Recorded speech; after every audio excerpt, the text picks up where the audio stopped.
కావ్య దేవుడి దగ్గరికి వచ్చి, నీ ముందు ఈ దీపాలు వెలిగేటట్లే నా జీవితంలో కూడా దీపాలు వెలిగేటట్లు చేస్తావని, వెలుగులు నింపేలాగా చేస్తావని నేను కోరుకుంటున్నాను. ఇక కొద్దిసేపట్లో ఆయన నా దగ్గరికి వచ్చి ప్రపోజ్ చేయబోతున్నారు. నేను కూడా ఆ ప్రపోజల్ని యాక్సెప్ట్ చేయబోతున్నాను అని చెప్పేసి అయితే అనుకుంటూ చాలా సంతోషంగా మాట్లాడుతూ ఉంటుంది. ఇంతలో అక్కడ ఉన్న దేవుడి వైపు చూస్తూ, ఇంతవరకు నా జీవితాల్లో ఎన్నో కష్టాలని అనుభవించాను. ఇకనైనా సరే నా జీవితంలో వెలుగు వచ్చి సంతోషంగా ఉండేటట్లు చేస్తావని నేను నా మనస్ఫూర్తిగా నిన్ను కోరుకుంటున్నాను అని చెప్పి అనుకుంటూ ఉంటుంది. ఇంతలో అక్కడ ఉన్న రాజును తలుచుకుంటూ, ఎలాగైనా సరే ఈరోజు నాకు ఆయన ప్రపోజ్ చేసే తీరుతారు.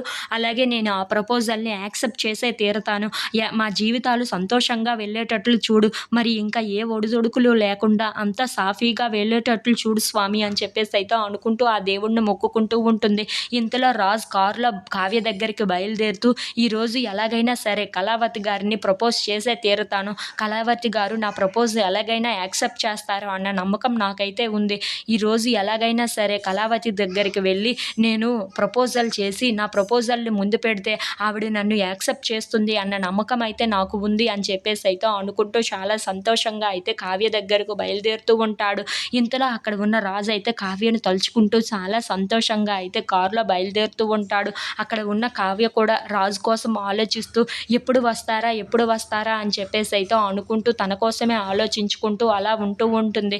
ఇంతలో అక్కడ ఉన్న రాజు అయితే కావ్యని ఎప్పుడు కలుస్తానా, నా ప్రపోజల్ని ఎప్పుడు చెప్తానా అని చెప్పేసి అయితే అనుకుంటూ అలా బయలుదేరుతూ ఉంటాడు. If you like this video please like, share and subscribe.